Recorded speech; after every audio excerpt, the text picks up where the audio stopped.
Oi, gente, tudo bem? Como vocês estão? Bom dia, boa tarde, boa noite para quem está vendo esse vídeo. Esse é o do Quarto Pro Ateliê. E antes da gente começar, já se inscreve no canal se você não for inscrito, deixa o joinha que ajuda muito a gente a trazer esse conteúdo toda semana. E bom, para quem está vindo aqui pela primeira vez no canal, meu nome é Guarido, eu sou curadora, pesquisadora e crítica de arte focada em arte brasileira e eu apresento aqui toda quarta-feira às 8h30 uma conversa nova com um artista sobre uma obra ou uma série. E é isso, bora pegar uma coisinha para gente bebericar, para petiscar, para esse momento ser legal para vocês também. E bom, hoje o nosso convidado é o Thiago Martins de Mello. O Thiago nasceu em São Luís do Maranhão, no Maranhão, em 1981. É artista visual, trabalha com pintura, escultura, instalação e animação em stop motion. Entre as principais exposições individuais estão Ouroboro Sucuri, na Galeria Milan, em 2021, Necro Brasiliana, no Museu Nacional da República, em Brasília, em 2019. Participou de inúmeras exposições coletivas, destacando a terceira Frestas Trienal de Arte em Sorocaba, em 2021, 12ª Bienal de Dakar, em Dakar, no Senegal, em 2016, 10ª Bienal do Mercosul, em Porto Alegre, em 2015, 31ª Bienal de São Paulo, no Pavilhão Bienal, em 2014, e 12ª Bienal de Lyon, na França, em 2013. E eu, com isso, chamo o nosso artista de hoje, que é o Thiago. E aí, Thiago, tudo bem? Como você tá? Tudo bem com você. Tudo bem. Muito obrigada por participar, por ter topado, estar aqui com a gente e fazer essa conversa hoje. Para a gente começar, vamos falar um pouco sobre como você chegou até aqui e um pouco da sua trajetória, pintando desde muito cedo, né? Você teve arte em casa e, como referência, e fala um pouquinho disso. Bom, meu primeiro contato com arte eu já nem consigo lembrar, né? Porque, bom, meu pai é artista e, bom, sempre tive uma coleção, uma biblioteca grande na minha casa, né? Tanto de literatura quanto de livros de arte, né? E então, desde pequeno sempre desenhei, sempre li muito quadrinho. Quando eu tinha 16 anos eu resolvi estudar mais aprofundadamente, assim, então desde os 15, 16 eu fui visitando ateliês, trabalhei, tive vários professores, Frei Cordeiro do Maranhão, que foi um artista que estudou no Parque Lage muitos anos, tive Mondego, que foi um artista que estudou em Nápoles durante muito tempo, então eu tive uma formação de pintura, assim, em estúdio. Aí entrei na Universidade Federal do Maranhão, na época, em artes visuais, não me graduei, fiquei 8 anos até ser jubilado, porque eu acabei fazendo um curso também de psicologia e me formei em psicologia, e aí comecei a ter universidades paralelas, né? E fiz mestrado em psicologia, doutorado em psicologia, sendo que desde 98, antes mesmo de entrar na faculdade, eu já participava de exposições em editais, né? Em salões no Brasil, né? Era uma época que tinha muito salão. Depois, na década de 2000, muitos projetos começaram a surgir no Brasil, né? Muito incentivo para a cultura na época, foi 2002, 2003, muitos salões, festivais, projetos, e eu sempre fui para esse lado institucional, né? Uhum. Em 2008, em 2010, na verdade, já dando aula em psicologia, fazendo um doutorado, a minha trajetória acabou se tornando mais consolidada, em termos de que eu consegui uma galeria em São Paulo na época, e lembro que eu tive que ter uma escolha, porque começou a surgir muitas exposições, muitos projetos, muitas oportunidades, e é aquela famosa encruzilhada, onde quando você vê que a coisa está se estabelecendo e você tem que tomar um caminho.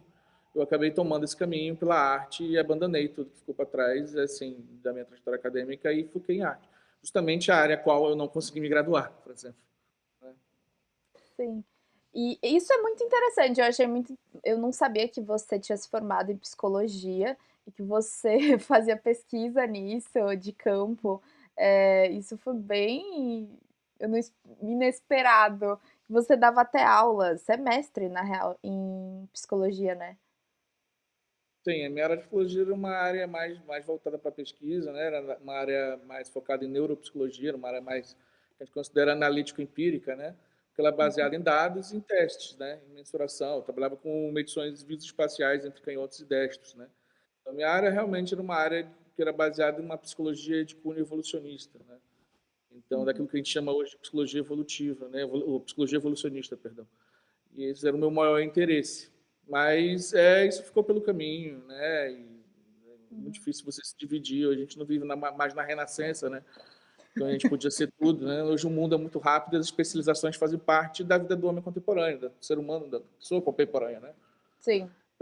Utilizar o termo homem, homem, mulher, seja quem for, vive nessa encruzilhada das especializações que é típico do homem neoliberal, né? Da mulher neoliberal, enfim. É obrigação, né?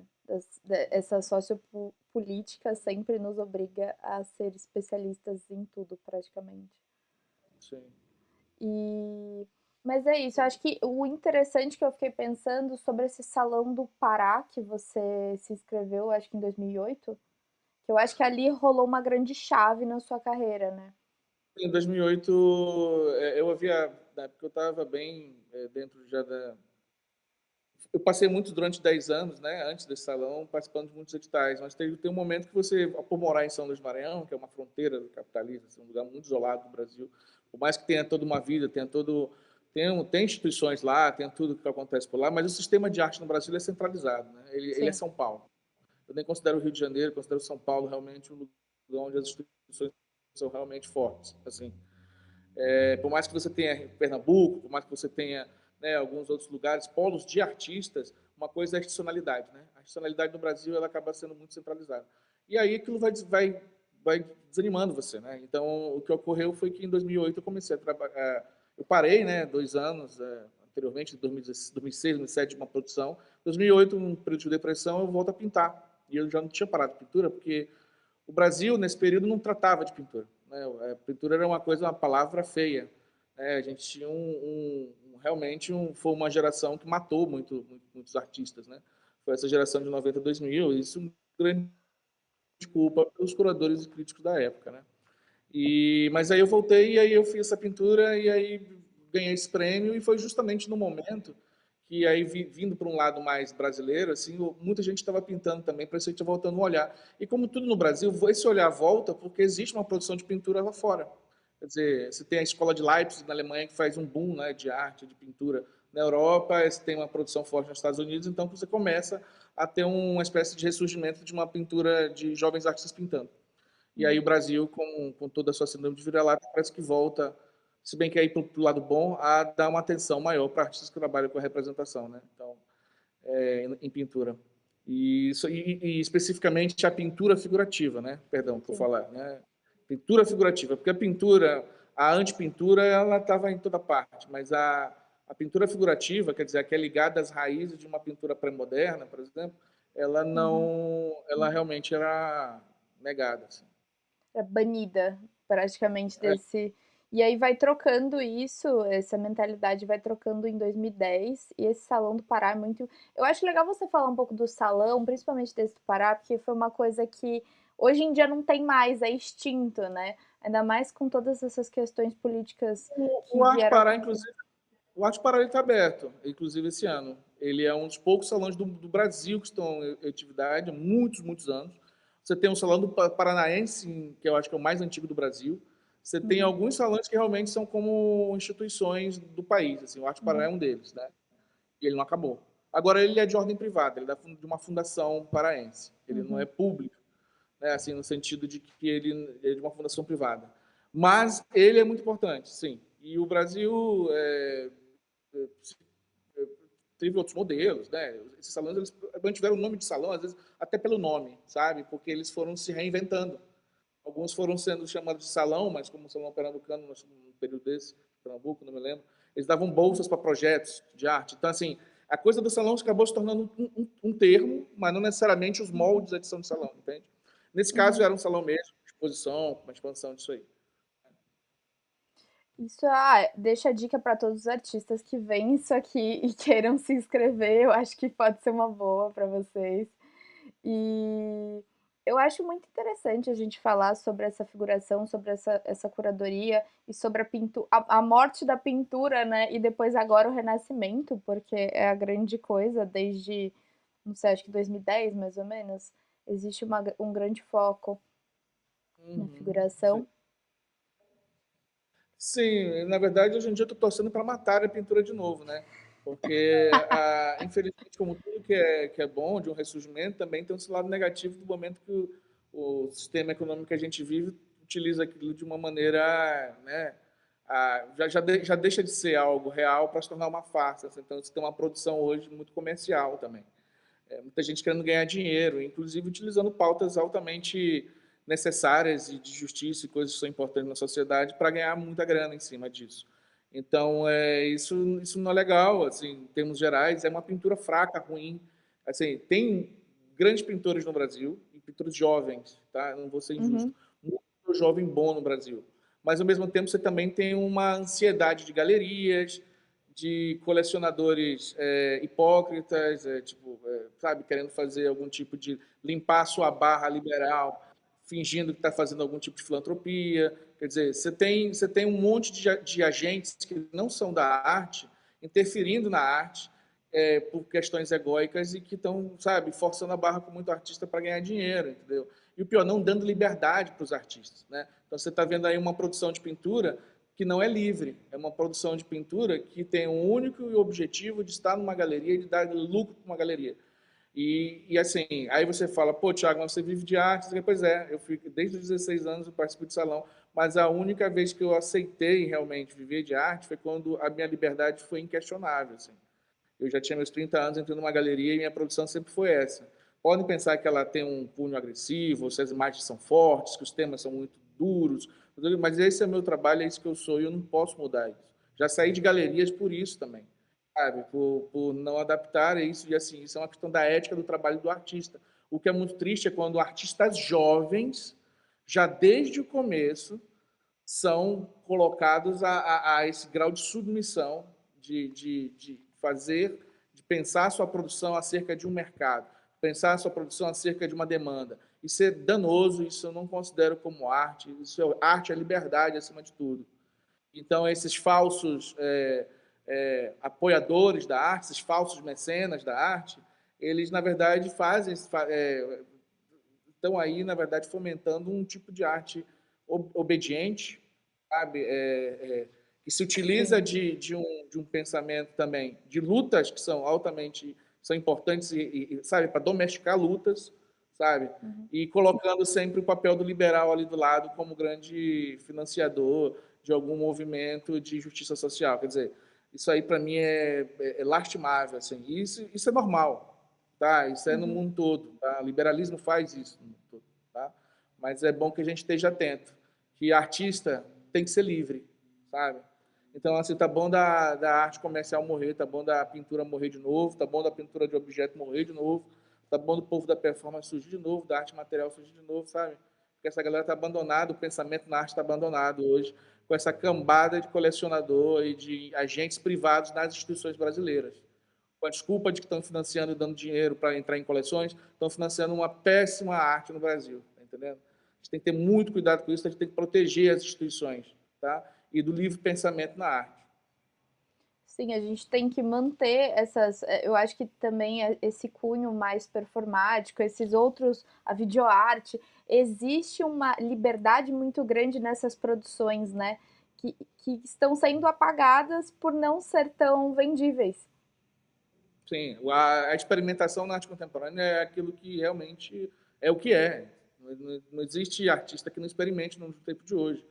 Tá? Eu não quero aqui julgar quem está ganhando dinheiro em cima disso. Eu só acho o seguinte: cada um tem o seu lugar. Se está ganhando dinheiro, vai para uma galeria. O que eu acho horrível, o que eu acho muito perigoso, é quando um colecionador de muito mau gosto, ou colecionadores de mau gosto, patrocentões e coisas do tipo, pega um determinado tipo de arte, coloca nos museus, chama seus curadores ou coisas e faz esse tipo de pauta dentro de museus, que são públicos, que tem que ter uma preocupação com o futuro do país e com o legado do país, tá entendendo? Com a Então, assim, cultura, e né? abarra o museu de lixo, entendeu? Lixo comercial, entendeu? Então, isso é um perigo, saca? Assim, eu, quando comecei a pintura, eu entendo muito bem a crítica radical acerca de produção de objetos que são comerciais. E eu comercializo meus objetos. Eu produzo minha obra e minha obra é comercializada, está na casa desses caras que eu tô falando agora, que eu estou fazendo crítica agora. Tá? Uhum. Mas a gente também tem que ser coerente em saber que tudo tem dois lados. Né? Então a gente tem que ter essa preocupação. A gente tem que defender instituições que tenham como, sabe, a gente tem que afastar interesses privados de instituições públicas. Tá? Ao sim, contrário, a gente vai ter tá vendo esse circo de horror que é a arte no Brasil hoje. sim. E agora indo para um outro lugar, eu acho interessante você falar, você é de São Luís, né? E você vive ainda lá, vive um pouco em São Paulo e também no México. Eu acho que o México vem e existe acho que muitas simbologias do México que vão se entranhando na sua produção. Sim, sim. Tem uma coisa no México engraçada, porque desde muito pequeno na minha casa tinha uns livros antigos, acho que era da editora Abril, chamado Mestres da Pintura, algo assim. E aí você tinha Sim. lá o. Eu não sei se tinha Orozco, mas eu lembro que tinha o Siqueiros e tinha o Rivera. Uhum, Eu não sei se tinha o Orozco, ele é nascido em Guadalajara e é hoje o meu pintor favorito. Assim. E eles eram todos. E a única pessoa, o único artista brasileiro que talvez estivesse ali nessa linha seria o Portinari, assim. uhum, Então, esses eram artistas que realmente, da jovem, foram artistas, jovem que eu falo, 7, 8, 9 anos. Né? Eu lia muito uhum. quadrinho, quer dizer, artes visuais não era uma coisa que me interessava, era uma coisa, sei lá, eu queria ser desenhista de quadrinho, queria trabalhar com cinema, eu tinha videocassete, gravava filme, sabe? Queria ser cineasta ou quadrinista, o negócio era narrativa visual. Uhum. Mas o México tem essa memória de infância desses artistas, é engraçado que eu estou com 40 anos de idade e eu continuo, sempre que eu vou para Guadalajara, visitando os Hospício Cabanhas para ver as pinturas do teto do Hospício Cabanhas, sabe? De toda aquela capela Sistina incrível que ele pintou em Guadalajara. Quer dizer, e eu continuo apaixonado pela arte moralista, assim, e por toda a força política que esses artistas têm, por toda a ética desses artistas. Você vê a fala de Orozco, a maneira como ele escreve, a paixão que ele escreve, e o não vender-se, sabe? Assim, a coisa de ter um posicionamento político, sabe? O próprio Rivera, que é um cara que mais ganhou dinheiro nesse rolê, eu não sou fã do Rivera, mas ele mesmo teve posicionamentos muito fortes ao assumir trote em sua casa, na época do Henry Ford lá, de negar, retirar e pintar, tirar a cara do Marx e a foice martelo lá e dizer, vou voltar para o México. Quer dizer, são opções dos artistas, ou mesmo Siqueiros, que foi um cara que tentou matar trote, eu sou trotskista, por exemplo, e que era ligado a organizações, né, soviéticas. Quer dizer, você tem o envolvimento desses artistas na política e você vê a obra deles sendo coerente com isso, tá? E quando eu, novamente, voltando para o assunto anterior, o artista, eu não digo que ele tem que ter convicções, isso jamais, tá? Eu sou um cara que eu vivo em dúvida, por mais que eu tenha algumas caminhos políticos e tenha direcionamentos políticos aí, com certos compromissos. Mas eu acho que o artista, acima de tudo, ele tem que ir à busca pela verdade. Essa verdade passa por si mesmo. E esses artistas fazem isso. Todo artista que presta, todo único artista que realmente interessa no mundo, são esses. E esses geralmente não são artistas venerados. São venerados Sim. por um grupo de pessoas, mas eles geralmente eles não estão no topo porque eles não são mercadológicos. Né? Então, basta a gente olhar, por exemplo, hoje no Brasil, quem são os artistas que você considera como, sei lá, sucesso de mercado, ou artistas que os grandes colecionadores dizem como grandes. Né? Você vai ver que artistas geniais, incríveis, super fortes, como o Cid Meirelles, por exemplo, poderia ser muito maior do que é hoje, sabe? Você pode ter um monte de artistas incríveis no Brasil que eu vejo um pintor como José Cláudio, que é um pintor de hoje, 80, 90 anos no Pernambuco, que ninguém no Brasil conhece, sim, só os pernambucanos e parte de quem entende pintura conhece, sabe? Quer dizer, a gente tem uma produção no Brasil incrível, mas que por não ser uma produção palatável, acaba ao mau gosto pequeno burguês de uma elite que, na verdade, não é pequena burguesa, que é elite burguesa, mas que tem muito mau gosto, como a elite paulistana ou a elite brasileira, não vai estar aí, entendeu? Porque os quatrocentões paulistas são bilionários, têm um mau gosto tremendo, viu? Ou às vezes essas pessoas só vão ter algum tipo de valor depois que morrem, o que eu acho que é quase que pior, né? Mas é especulação pura, né? Depois que você morre, É, fechou a fábrica, aí é hora de especular a obra de um artista e você está vendo um monte de artista morto. E você vê um gênio como Rubem Valentim somente agora ser lembrado, né?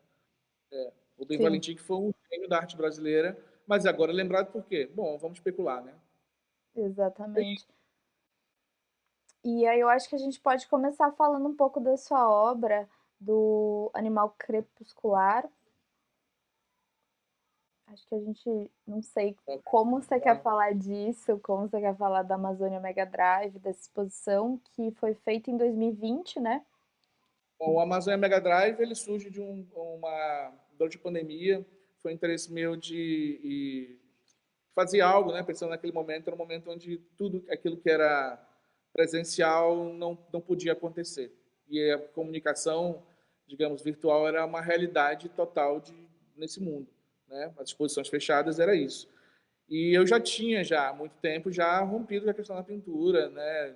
Do plano, já tinha feito instalações, já tinha feito coisa presencial, mas já tinha passado para o vídeo há muito tempo, né? Desde a inserção física dos monitores até mesmo filme mesmo stop motion, como Bárbara Balaclava e o Rasga Mortalha, que participavam de festivais de cinema e tal, e que é uma maneira pela qual talvez a minha obra seja mais vista, seja atrás dos filmes.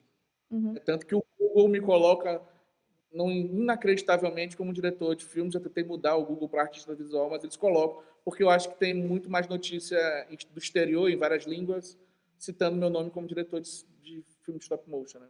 Uhum. E, então, a gente resolveu fazer um trabalho virtual, montar um website, um site de artista, foi uma ideia minha, e aí a gente conversei com o Germano do Chá e o Raul Luna. Nessa, nós três começamos a pirar em cima do meu trabalho, né? O Raul veio com a proposição do Amazônia Mega Drive, que era um dos 3 trabalhos, a gente fazer um card com toda a minha produção, com todos os meus elementos, porque o trabalho é muito, assim, ele tem um repertório muito grande, assim, ele tem muitos personagens, ele tem muita temática, né? Todos os meus trabalhos são narrativos, então a gente começou a catalogar aquilo. O Germano escreveu mais de 100, e eu desenhei mais de 100 cards digitais. Aí a gente trouxe, na época, um brother nosso, colaborador de música, para trazer uma trilha sonora, como é que tá o nome dele? O Ótimo Caráter mudou até de nome agora, mas é o Ótimo Caráter ainda. E aí a gente começou a fazer vários filmes, vários projetos, todos virtuais. A gente começou a experimentar formas interativas ou de áudio. Falamos com o Kutum Gamela, que é uma liderança indígena, amigo meu do Maranhão, dos Gamela, ficaram muito conhecidos, acho, em 2017, pelo massacre dos Gamela. E aí ele foi lá, gravou áudio, estava isolado na aldeia, foi lá, entendeu? Então, assim, acabou se tornando uma coisa muito, muito grande. E aí feito por 3 pessoas. E aí nessa época, a gente até batizou o projeto, assim, a gente batizou o nosso grupo de, olha só, nós 3 trabalhamos com mais de 100 ou 30 pessoas, pelo que a gente fez. E a gente chamou esse grupo de Indústrias do Brasil, porque a gente estava falando criticamente sobre a desindustrialização do país, com a eleição de Bolsonaro, com a refazenda, o Brasil se tornando uma nova fazenda novamente, em termos de economia, uma elite rentista e parasitária, e pensando, bom, então nós somos a nova indústria do Brasil, nós somos isso. Disso aí desmembrou, porque até agora o Amazônia Mega Drive, que é um dos projetos de dentro do Animal Crepuscular, ele continua em andamento. A gente fez até recentemente um trabalho que era um holograma, também baseado numa escultura holográfica, e chamada Anunciação, que é a nova transição para o Amazônia Mega Drive que a gente vai fazer agora. Eu estou fazendo o meu 3º filme também. E, pô, eu acho que é isso, assim, não acaba. Não acaba porque o meu trabalho ele tem essa expansão, né? E da pintura para o vídeo, e não vejo contradição nenhuma nisso. Porque os elementos da pintura eles vão sendo recortados e colados e reinventados e animados dentro de uma lógica também de computação. Por exemplo, no Amazônia básico, a gente queria meio que voltar para os anos 80 um pouco, uma lógica meio de 8 bits, 16 bits, então a gente começou a fazer isso, né? Agora a gente já dá o salto direto para um holograma, né, de realidade de 3D e tal, que já muda essa porque já entra numa uma coisa bem contemporânea do século XXI, né, sei lá, de 2022, quer Sim. dizer, então a gente vai brincando com essas tecnologias, né, e experimentando. E lógico, isso eu faço em parceria com essas 2 pessoas que eu confio muito e que hoje a gente se chama de Indústria do Brasil, por isso que é Thiago Martins de Mello e Indústria do Brasil. É incrível, eu adoro o Germano e o Raul, são pessoas maravilhosas e super talentosas. Então, dentro desse projeto tem muitos, eu acho que são quantos? Eu nem sei. São 3. São 3 capítulos, mas dentro desse capítulo tem muita coisa escrita, né? Assim, por Uhum. exemplo, dentro dos cards tem é baseado como se fosse um jogo mesmo de cards. Então, assim, você tem noção de tudo, né? De tudo, todos os aspectos ali para um jogo. Mas aí você tem também começa, acho que é como é que chama aquele trabalho inicial? Que é o Portal Portal Crepuscular. Crepuscular. onde você tem ali uns elementos básicos, assim, um elemento, é como se fosse uma caixa, mas ele tem elementos que você vai ver durante o site inteiro. Ele já começa meio que apresentando personagens, figuras que Uhum, você vai encontrar, e tem uma trilha sonora, então você pode modificar, né? É como se você estivesse dentro daquele espécie de cubo mágico. uhum, E você tem um curta que a gente já vai no final, que é o Caçada da Onça uhum, sob o Sol de Dentro, que foi baseado, isso é 2020, foi baseado numa pintura que eu fiz em Portugal em 2018. Eu fazia uma exposição no Porto e eu lembro que eu fiz uma pintura para a exposição e eu pensava na relação entre Brasil, assim, porque a gente estava vivendo um momento que o Bolsonaro, o Bolsonaro não tinha sido eleito ainda, mas o Brasil estava dentro daquela briga, né? Já com uma extrema direita totalmente forte, não sei o quê. E eu pensava nessa coisa da caçada de onça, nessa relação que a gente já vem falando do perspectivismo amazônico, que é uma coisa do Vieira de Castro, né? Eu lembro que tinha tido uma discussão uma vez no México sobre essa relação entre o jaguar do México até a Argentina, com relação que é a onça, né? E aí uhum. eu lembro de fazer isso, que era uma espécie de caçada da onça dentro de si, que era matar uns demônios dentro de si. Era como uma libertação sabe? Porque viver no Brasil hoje em dia é uma opressão muito grande psicológica, né? Você vê Sim. pessoas, por mais que você não, que não esteja numa situação super privilegiada, você anda, caminha na rua e vê a desgraça do seu irmão na sua frente, né? E o ódio político. E eu lembro que isso gerou tudo isso. E aí fiz essa pintura e continuei fazendo. E aí eu tinha feito essa pequena, que eu estou fazendo meu terceiro filme faz 2 anos. Tinha feito essa parte desse negócio todo. Eu mostrei isso para o Germano, essa ideia que eu tinha, que por sua vez era para o livro de arte, e eu tinha animado isso. E eu lembro, falou, cara, isso está muito bom, vamos embora colocar isso no projeto. E aí a gente fez e o Germano começou a escrever. O Germano estava lendo algumas coisas, e aí ele resolveu escrever o texto desse vídeo. E aí Uhum. ele entra, né? E aí vem uma trilha sonora muito forte, né? Do Ótimo Caráter, e vem a mão do Raul, que vem o Raul e transforma, sei lá, eu acho que era 30 segundos, seus 40 segundos em 2 minutos e tanto com todo o tratamento dele, que o Raul é um cara incrível, né? Para Sim. finalizar o filme, para fazer toda aquela coisa, aquele jogo que ele faz com as letras, né? E com tudo, assim, os filtros. Então, ele realmente é um projeto muito experimental no tal, assim. E para mim, o Animal Crepuscular só serve, e o Maze Mega Drive, se for experimental. Na verdade, é a minha obra, na verdade. Acho que é um A mim, se conjunto, parece né? ela for livre, entendeu? É livre. Mas que eu tenha produzido muita coisa que remete a muita coisa, tudo que eu produzi foi aquilo que saiu de dentro, não é algo que veio de fora, entendeu? Quer dizer, a gente declute, a gente pega, a gente engole o mundo, mas a gente vomita ele com uma Com o outra nosso ordenação. olhar, né? A gente vê o mundo e a gente fala ele de outro modo, né? A gente reorganiza esse mundo. E eu Uhum. só faço aquilo que eu reorganizei, entendeu?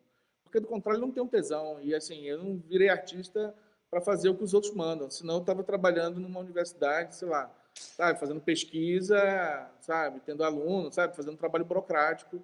Não, eu sou um artista e como tal eu não abro mão da minha liberdade, cara. Do contrário, eu prefiro arrumar uma outra área de trabalho. Faz sentido. Acho que se você não estiver sendo honesto e fazendo o que vem de dentro, não tem muito sentido de você ser artista. É chato porque eu passei um tempo sem falar disso tanto. Antes eu cobrava mais, assim, de ficar falando sobre essa relação da ética, mas é porque eu acho que falta esse lugar de pessoas falarem isso, entendeu? Eu Eu acho acho que você que o também que eu tá tenho numa. visto hoje, principalmente, Hum. é bem triste ver artistas jovens de 25 anos, ou 30 anos, ou sei lá, sabe, 20 e tantos anos, que não tem um posicionamento, sabe? Eu sou de uma época que é uma época pós-punk, assim, dos anos 80, né? Eu nasci nos anos Uhum. 80, então, assim, para que existia uma ética de faça você mesmo e faça o que você quer, não se venda, sabe? Não se vender, sabe? Não trair seus ideais de certa maneira. Eu sou um idealista, certo? Eu sou marxista, sou idealista, quer dizer, eu tenho uma luta minha e sou aliado de outras lutas.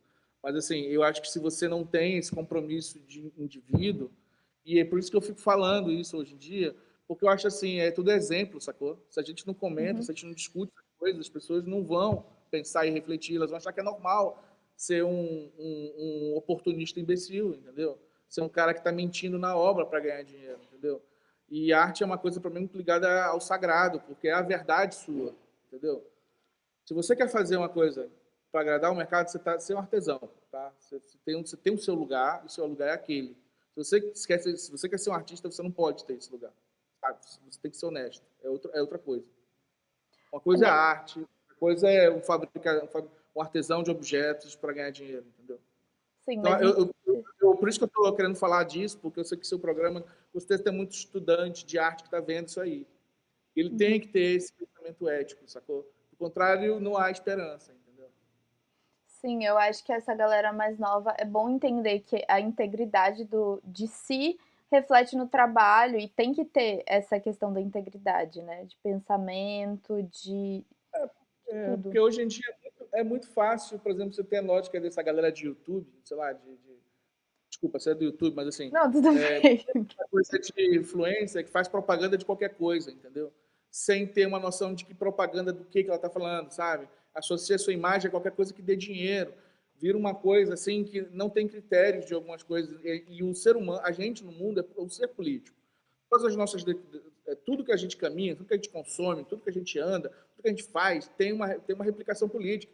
Se eu começo a comprar uma roupa que é feita de trabalho escravo, eu estou colaborando para uma indústria se manter. Se eu, sabe, estou comendo, sabe, alguma coisa que, sei lá, é feita de açougue legal, não sei, de desmatamento amazônico, eu estou colaborando com essa indústria. E se eu sou um artista que eu sou falso pra caramba, eu estou, assim, se eu estou fazendo um trabalho para agradar o mercado, eu estou ferrando o meu colega artista que é original. Sempre que um artista se vende, ele está prejudicando o seu outro amigo, que é um artista autêntico. Por quê? Porque as galerias, elas querem, o sonho delas é ter um cara que vai fazer exatamente o que o mercado quer, ela ganhar dinheiro. Se ela consegue isso entre os seus amigos, aqueles artistas de verdade, eles não têm mais lugar. Porque vai estar cheio de artista fazendo o que o mercado quer. Então, assim, se todos os artistas tivessem uma ética de trabalho, as galerias, o mercado, o colecionador, ele seria obrigado a ter esse olhar, entendeu? A respeitar a arte. Quando o artista ele não respeita isso e ele é colocado dentro de um pedestal, de um local de poder, e não está sendo honesto, ele está ferrando com toda uma geração de artistas que está ao redor dele. As pessoas não pensam nisso. Tá Sim, entendendo? é um E todo, tem que né? pensar. Sim. Sim, e eu acho que isso é para curador também, isso serve muito, esse discurso, e para todo o resto. Não aceitar menos também, isso é uma coisa que a gente não entende muito, porque quando a gente aceita muito menos, ferra com todo mundo, porque todo mundo vai ter que aceitar, de certo É bem modo. triste, porque hoje você tem uma relação entre curador e instituições, e coleções privadas e galeria muito perniciosa. Assim. Sim. É complicado, tá? Porque, assim, na mesma forma que você pensa que vai ser um curador ali que é um cara, ou um crítico, sei lá, no Brasil nem tem tanto, mas um É. curador que se imagina um cara que vai pensar o que é arte brasileira, o que é arte, sei lá, ele está ali envolvido com coleções, ele está envolvido com a galeria, ele está envolvido, sabe? E colocando instituições em contato com a galeria. Basta você olhar também alguns museus, né, importantes de São Paulo e ver quem está lá e vai buscar quais são as galerias que estão ali sendo. É uma coisa bizarra, é absurdo. Você vê que talvez uma ou duas galerias têm basicamente a quantidade máxima de artistas que estão fazendo um solo em um museu, sabe assim?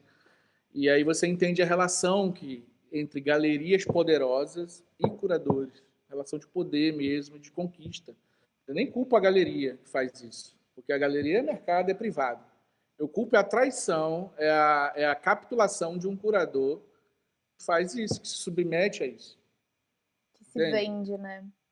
Vende e põe em risco toda a arte brasileira, assim, tá? Assim, e coloca, sabe, que faz o jogo é uma prostituição, na verdade, né? Então a gente tem que tomar cuidado com isso. Isso é no mundo todo, gente. Isso não é uma coisa só do Brasil. Mas a gente tem que ser atento, ter essa mentalidade. A gente Essa sabe quem visão são. crítica, né, de mundo, né? Não achar que Vezes, isso.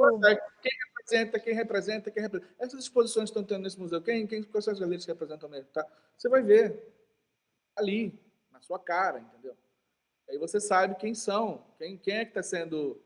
Quais são as relações promíscuas que estão ocorrendo entre as instituições e esses agentes. Depois você vai ver, depois estão trabalhando nas galerias ou estão trabalhando com sabe, em algum outro situação de poder. E o pior é que são essas relações de indivíduos que fazem parte de boarding de museus, entendeu? Eu acho que colocam essa é a esses pior artistas parte. colocam esses artistas em museus, fazem exposições depois para que haja uma especulação em torno do nome desses artistas. Existe toda uma relação econômica envolvida nisso, né? E os curadores que não participam disso, são os curadores sérios do país, eles também não têm vez. Então Não, é todo um critério de sujo mesmo, assim, é promíscuo, né? De sim. novo, basta vocês olharem, fazerem lá uma pesquisa rápida e ver quem são os representantes, né? Quais são as galerias de representantes, quem estão participando.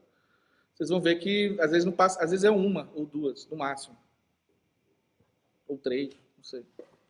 Não São vamos, sempre as mesmas. não vamos citar nomes, mas vocês podem fazer isso Claro, sozinhos. Acho que claro, mas a gente tá falando de muitas coisas, né? A gente está falando de ética de artista, a gente está falando da questão das instituições, a gente está falando da questão do curador, a gente está falando, na verdade, do sistema brasileiro de um modo muito grande. Está vendo que. E é importante jogar essas coisas, né? A gente está falando de tudo, na verdade, né?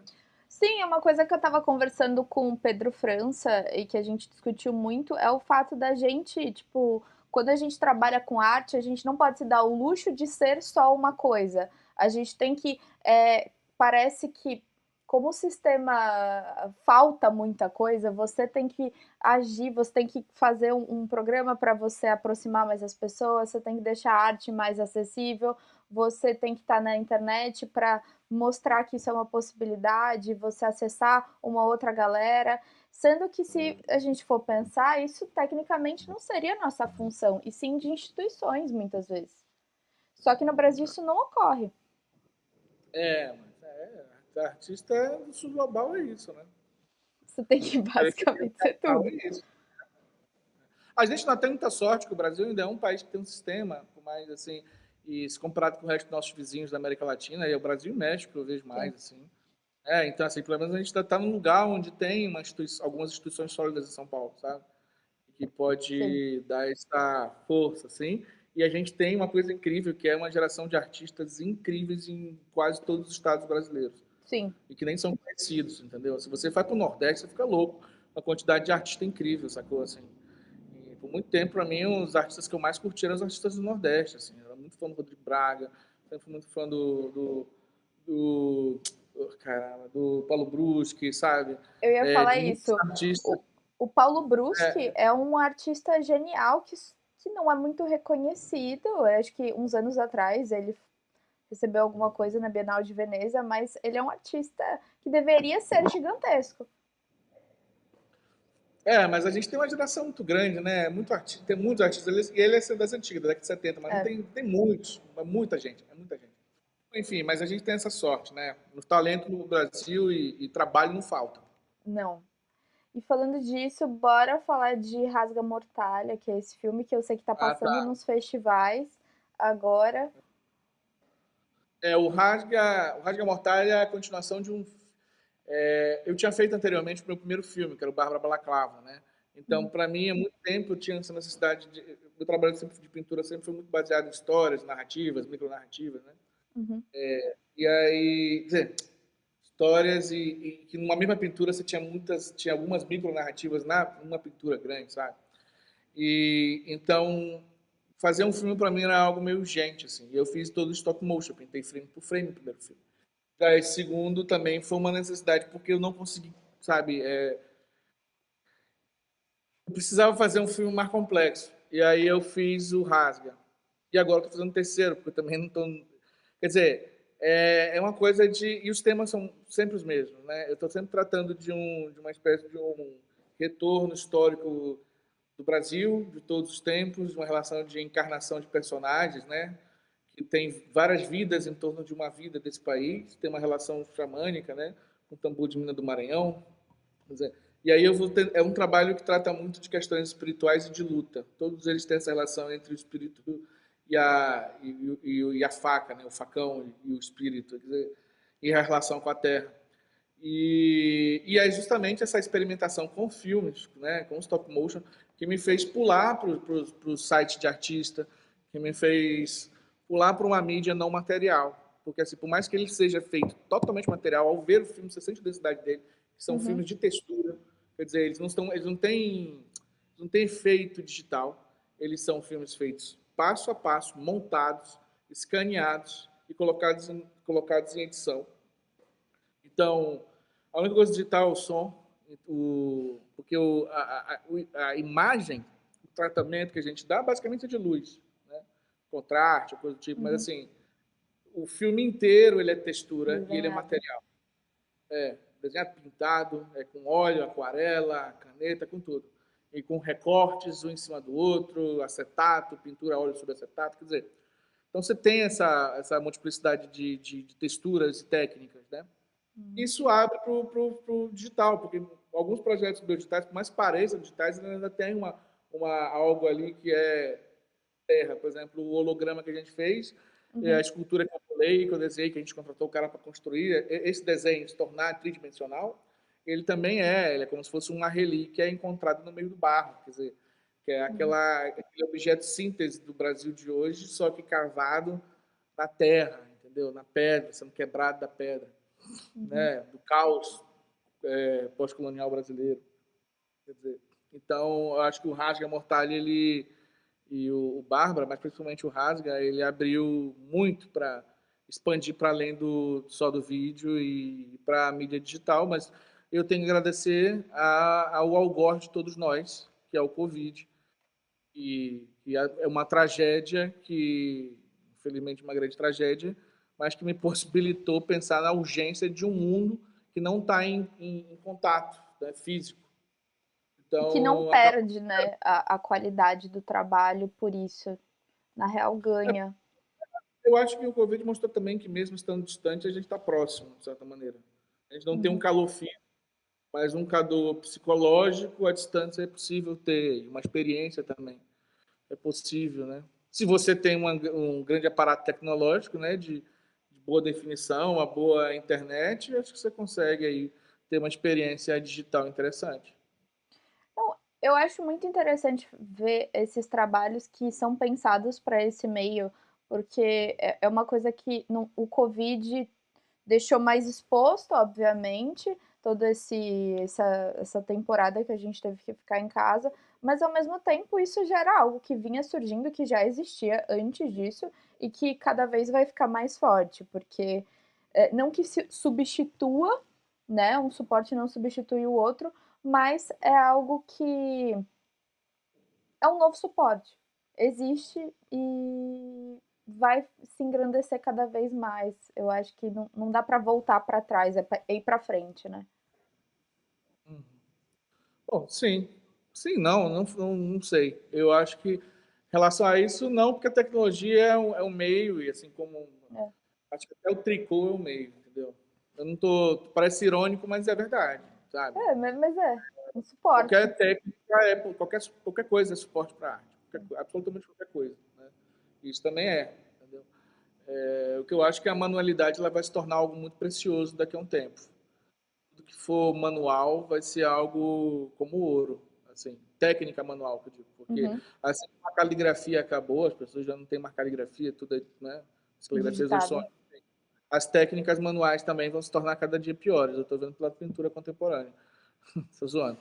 Assim, falando sério, mas é triste falar isso, né? Tem coisa boa, mas tem coisa ruim. Acho que eu tô ficando velho, tô ficando mais exigente com as coisas. Mas olha, isso é Essa é só a aqui, né? tendência. Quando eu tô ao vivo com a Esta Jovem, eu elogio pra caramba. O pessoal jovem precisa de estímulo, você tá entendendo? Não, eu tô falando Sim. sério. Que fosse positivo é muito bom. Aí não pode só chegar e esculachar a produção, não. Eu acho assim, uma produção ruim, honesta, para mim vale muito mais. Assim, um trabalho tosco, mas honesto, para mim vale muito mais do que um trabalho tecnicamente incrível e desonesto, entendeu? Então, para mim, a É porque honestidade é em primeiro lugar, a entendeu? Então, assim, honestidade tem que ser em interessa primeiro lugar. sentido. Agora, só boa intenção, sem linguagem, sem expressão, também não dá, para mim, não satisfaz. Eu vou ser bem sincero, quanto mais velho eu fico, mais eu quero ter uma relação visceral com a arte. Mais eu quero ter uma Sim. relação profunda com o trabalho alheio. Por isso que quando eu vou numa exposição, para mim a arte é aquilo aqui. Eu entrei em conexão ou não com isso aí? Se não entrei, foda-se, vou passar direto, desculpa pela expressão. Entendeu? Mas assim, e sempre que eu entro, eu me sinto assim, como se tivesse ganhado ouro. Quando eu vou numa exposição e gosto de um trabalho. Tanto que eu até cheguei a comprar alguns trabalhos assim de artistas jovens assim que eu gostei muito. Mas assim, é cada vez mais difícil, mais raro, porque, como você falou, o mundo hoje é diferente de 10 anos atrás, 15. Hoje tudo é curtida de Instagram. Hoje tudo é um discurso raso e falso, né? É uma falsa política, um oportunismo incrível. Quer dizer, existe um bom mocismo que me dá raiva, porque eu quero ser considerado um vilão, talvez. Prefiro do que ser considerado um anjinho, entendeu? Então, assim, o grau de bom mocismo que a gente tem visto aí é um absurdo, porque tem uma coisa que eu mais odeio, é a hipocrisia. E artista hipócrita não é artista, entendeu? Então, assim, é o que mais a gente está vendo em termos comportamentais, sacou? Falso moralismo é uma coisa que me dá ânsia de vômito, sabe? Então, eu acho que é isso, assim, entendeu? Eu acho que... Eu acho que a Mas aí, como eu te maneira falei, eu... eu acho que a maneira com que a gente consome tudo mudou, né? Então, eu acho que essa coisa do Instagram, desse ficar passando e agora esse formato TikTok, que é tudo muito mais rápido, parece que conversas como a gente está tendo, que, sei lá, tem um tempo, as pessoas já ficam, ai, não tem 15 segundos. Então, eu acho que para as obras acaba que as pessoas querem mostrar essa coisa que parece que as pessoas querem consumir, não de fato o que é honesto para a pessoa. E também as pessoas querem que consumam o que ela vende pelo que ela é. Entende? As pessoas querem ser Uhum, personagens de sua obra. Pô, o cara a pessoa é sim. pintor, ou escultor, ou o artista produz uma coisa e acha que o que ele é mais importante que a obra. Não é, cara. Desculpa. A gente Sabe? morre, né? A obra Posso vai ser seu ficar. amigo, cara, eu posso ser seu amigo, mas a sua obra é uma merda, entendeu? E eu posso não até não gostar de alguém e ver uma verdade ali no trabalho de alguém que me interessa muito, entendeu? É por isso que eu realmente não curto muito essa coisa de artista como modelo de comportamento, porque artista não é e nem deve. Os artistas que eu mais gosto são caras altamente complicados, são mulheres e homens loucos, sabe, suicidas, que tiveram problemas com substâncias, sabe, que algumas vezes eram pessoas agressivas, antissociais. Imagina essa produção de artistas, essa, sabe, boa parte dos artistas era assim. Imagina se você pegar a vida pessoal desses artistas e colocar a obra e cancelar esse artista e a obra dela. Isso não faz o menor sentido. Você, por exemplo, artistas que querem vender-se uma imagem de bom moço, anjinho de auréola, sabe assim? Uhum. Sabe? Hipócrita. E isso não vai fazer a obra do cara ser melhor. Me desculpa. E eu não vou deixar de gostar de artistas que não eram nenhum, assim, exemplo nenhum de comportamento. Artistas que tinham uma vida. Porque é isso, a vida do artista geralmente é uma loucura. O artista não é um indivíduo equilibrado. Se ele fosse equilibrado, ele não era artista. O artista ia ser um advogado, ia ser um contador. O artista não tolhe suas paixões. Então, o artista faz Sim. merda o tempo inteiro. Então, o que eu estou te falando, isso vai matar a arte. Entendeu? Esse grau de hipocrisia vai matar a arte, porque aí os artistas começam a ficar com medo de produzir. Imagem forte agora, tudo ofende. Pelo amor de Deus, as obras mais incríveis da humanidade foram imagens que chocaram a gente, fizeram a gente Uhum. questionar, fizeram a gente brutalizar, sabe? Quer dizer, as Uhum. pessoas têm medo de mostrar a imagem. E quando mostram, como eu te falei, novamente pensando naquele hall de artistas, de colecionadores, instituições e tal, com medo de apresentar trabalho de artista, apresentando o trabalhos que estão dentro de uma certa agenda política específica. Cara, eu sou de esquerda, sou trotskista, tá entendendo? Sou antifascista, né? Eu não tenho a menor paciência para esse tipo de hipocrisia, sacou? Uhum. Artista não é modelo de comportamento. Não pode ser, entendeu? Sim. E é isso. Eu queria te agradecer, Thiago, por ter participado, por ter feito essa fala e por ter falado da sua obra, compartilhado com a gente. E eu acho que também ter passado uma mensagem muito forte e muito necessária para uma galera que está começando a produzir agora, ou para uma galera que já produz, e falar algumas verdades, né? Acho que a gente às vezes precisa ouvir um pouco também Eu não sei se disso. é verdade, né? Bom, eu estou problematizando. Né? Eu Tipo acho assim, que é. se alguém acha assim, eu realmente odeio hipocrisia, cara. E eu odeio gente desonesta, sacou? Uhum, Odeio mentira. Eu não quero ir numa exposição e ver um trabalho que seja uma fraude. Eu não quero ir numa exposição e sentir que estou sendo enganado. Ou que eu estou sendo que estão tentando me agradar visualmente. sim. Entendendo? querendo me agradar com um discurso que eu sei que vai concordar. Muito artista vem e fala aquilo que eu quero ouvir, sabe? Que é porque eu sou de esquerda e o discurso de esquerda me agrada, mas não é porque o discurso, o meu é igual ao seu, que o seu discurso vai fazer você ser um artista, você está entendendo? Sim. Não é isso não é isso que torna você artista, não é colaborar com aquilo que eu estou achando que é. Por mais que eu concorde, que a gente tenha a mesma opinião política, isso não vai fazer eu gostar da sua obra, cara. Não, gostar não. Não vai fazer eu entrar em contato com a sua obra. Não é Sim. isso que vai fazer. Entendeu? Eu acho que é mais fácil você entrar em contato com a obra de alguém através da verdade dela. Acho que sem isso é muito difícil. Exato. Exatamente. Mesmo que eu discorde dela por qualquer outra coisa. Apesar de que eu acho muito difícil. Artistas, em geral, são indivíduos livres, libertários. Então, basicamente, eu vou concordar com tudo que a artista faz. Quer dizer, não na sua vida pessoal, mas na sua produção. Sim. E é isso. Muito obrigada, Thiago, mais uma vez por ter topado. Eu quero agradecer a você, quero agradecer a todo mundo que assistiu essa conversa.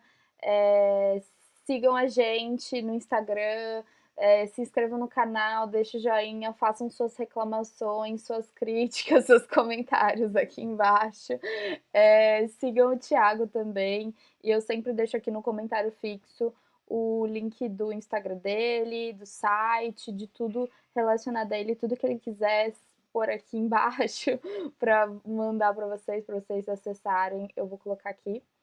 E é isso. Não sei se você quer falar alguma coisa, Thiago, para encerrar. Ótimo. Obrigado a todos aí. Tá? Bom, sorte aí com os teus diálogos. Beleza? Obrigada, gente. Até semana que vem. Tchau.